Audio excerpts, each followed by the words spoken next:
Hi first graders, and welcome back to another Reading with Miss Fox. You may notice we are inside today because the weather outside isn't the greatest, so we're going to stick with reading indoors. I hope you guys are doing good at home. I miss all of your beautiful faces, and I'm really excited to see you guys soon, hopefully. Well, today we are going to read actually poetry. So we're going to switch over. We just finished up our chapter book, and I hope you guys had fun with that. But this week we're going to look at a couple different poems, and we're actually going to be creating our own poetry. So I want you guys to pay close attention to what we're talking about so that you guys are able to make your own poems at home. So we're going to start by reading one of my all-time favorite poems, and it's by a guy named Shel Silverstein. There are a lot of different poets out there that are very famous, people like William Shakespeare and Emily Dickinson and Robert Frost, and Shel Silverstein is one of those poets who is well known, and he creates a lot of kind of poetry for kids, and so a lot of the times his poetry is funny or quirky, and it typically rhymes. Not all poems do that, so we're going to talk a little bit about the different kinds of poems in a little bit, but for right now we're going to read my favorite poem by Shel Silverstein. It's called Sick. So I actually have a book full of just Shel Silverstein poems because I think his poetry is so awesome. And this poem in particular is about a girl who thinks she might just be a little bit sick. Now, have you guys been sick before? If you have, you might have had to stay home from school, which is a bummer because then you can't go to school and learn and hang out with your friends. Well, this poem is about a girl who is sick, but she actually wants to stay home. So we're going to just find out just how sick she is. All right, it's called Sick. I cannot go to school today, said little Peggy Ann McKay. I have the measles and the mumps, a gash, a rash, and purple bumps. My mouth is wet, my throat is dry, I'm going blind in my right eye. My tonsils are as big as rocks, I've counted 16 chicken pox. And there's one more, that's 17. And don't you think my face looks green? My leg is cut, my eyes are blue, it might be instamatic flu. I cough, I sneeze, and gasp and choke. I'm sure that's why my left leg's broke. My belly button's My hip hurts when I move my chin, my belly button's caving in. My back is wrenched, my ankle sprained, my appendix pains each time it rains. I have a sliver in my thumb, my neck is stiff, my voice is weak, I hardly whisper when I speak. My tongue is filling up my mouth, I think my hair is falling out. My elbow's bent, my spine ain't straight, my temperature is 108. My brain is shrunk, I cannot hear. There's a hole inside my ear. I have a hangnail and my heart is... What? What's that you say? You say today is Saturday? Goodbye, I'm going out to play. And that is the end of Sick. So what was wrong with Peggy Ann McKay? Well, a lot of things, right? She had all sorts of sicknesses and things that hurt. And then at the very end, she finds out, wait a second, today's Saturday?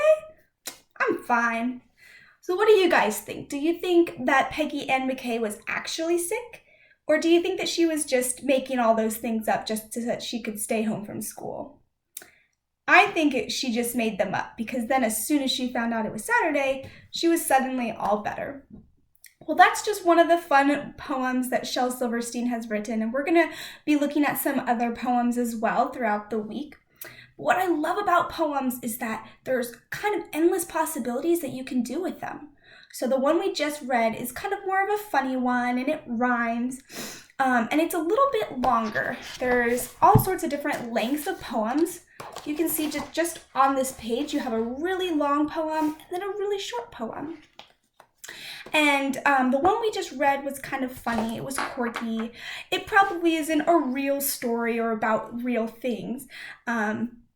But then there's other poems that are serious, and people write poems about all sorts of things like the weather and the outdoors, nature, that are typically describing nature. So they're not as funny, but they're very beautiful, and people can use pretty words to kind of make a beautiful story. Here's another type of poem. I'm going to show you guys the picture here. Look how short this poem is. It's only 2 lines. And we're going to read it here because I feel like this poem, even though it's very short, it has a lot of some good things that we can think about just in the 2 lines. So it's called Happy Thought by Robert Louis Stevenson. The world is so full of a number of things. I'm sure we should all be as happy as kings. I'm going to go ahead and read that one more time, and I want you guys to really think about, what do you think that this poem is talking about? The world is so full of a number of things. I'm sure we should all be as happy as kings. So if you guys have thought about what this poem means, I wonder if you came to the same conclusion as I did. So it's talking about how the world is just full of so many things. So what are some things that you have in your life that make you happy? It could be your family members or your friends. Maybe school makes you happy. Maybe you have a pet at home or a favorite toy or stuffed animal. It could be a special place that you like to go, like maybe the park makes you super happy, or going to grandma's house. There's a lot of things in this world that can make us happy. And the second line says, I'm sure we should all be as happy as kings.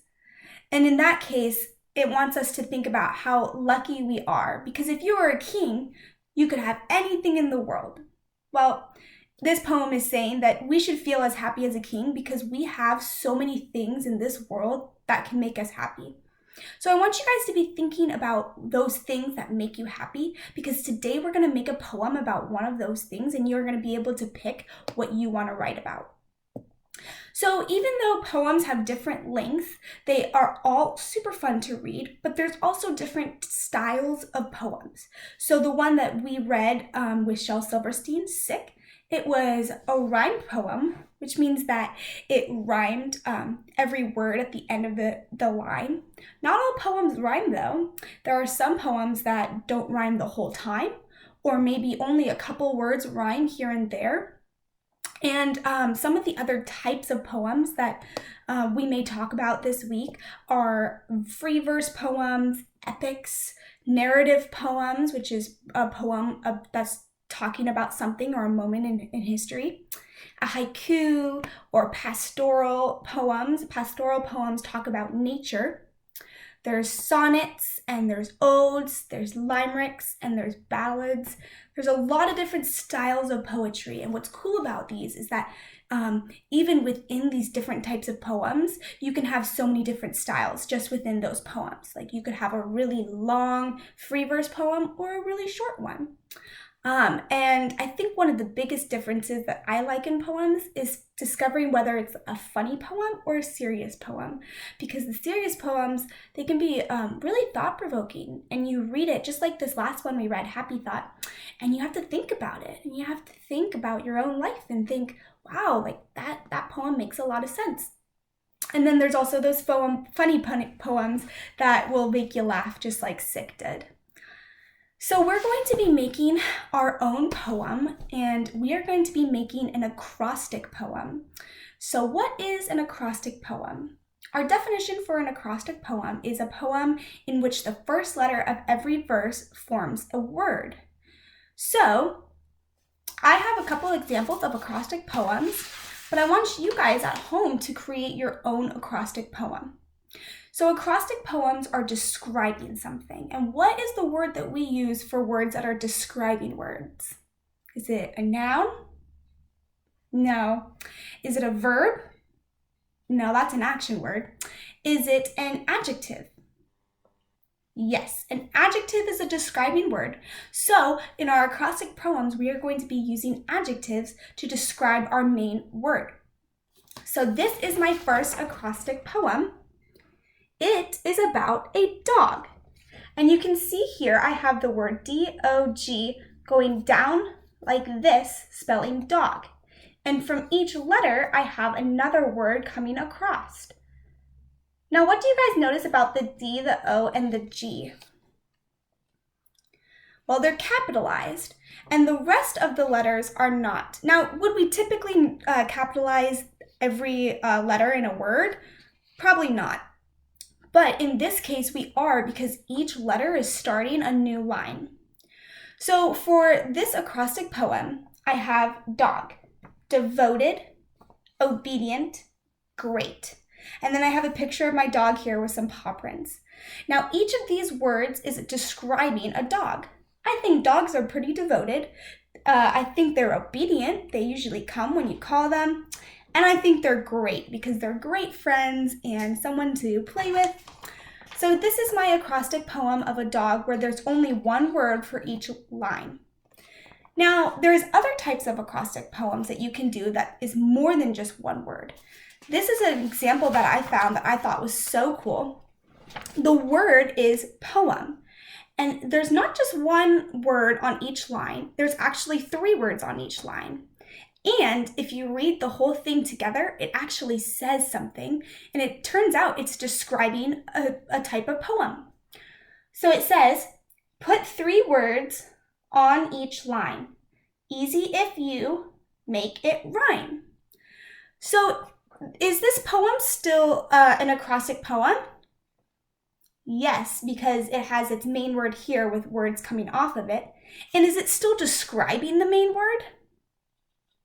It is. It's actually describing the poem itself because each line has 3 words and it rhymes, so it's telling you kind of how to make it. So both the poem about poem and the acrostic poem about dog are acrostic poems. They both are describing the main word, but they're a little bit different because this one actually forms a sentence and this one is just using adjectives to describe it. So at your homes, I want you guys to create your own acrostic poem. It can be like the first one where there's only one word per letter, or you can make it so that it creates a sentence describing what you're talking about. But either way, it has to have describing words or adjectives in each of your poems. And I would love it if you guys put an illustration with it. So if you put it a drawing. For this one, I drew my dog and some paw prints because I think he's cute. And for my poem, since I didn't really know how to draw a poem, since there's already a poem there, I decided to put some flowers and some vines and just kind of make it pretty because I think that poems are typically very pretty when I think of like nature and stuff. So when you guys have your acrostic poems, I would love to hear them. So you can put it down in the comments below and share your acrostic poem with your parents and your family. And I'm really looking forward to hearing some of your acrostic poems. And then as we go on, we're going to learn more about different kinds of poems. So stay tuned and continue to check in for new videos every day. All right, bye first graders.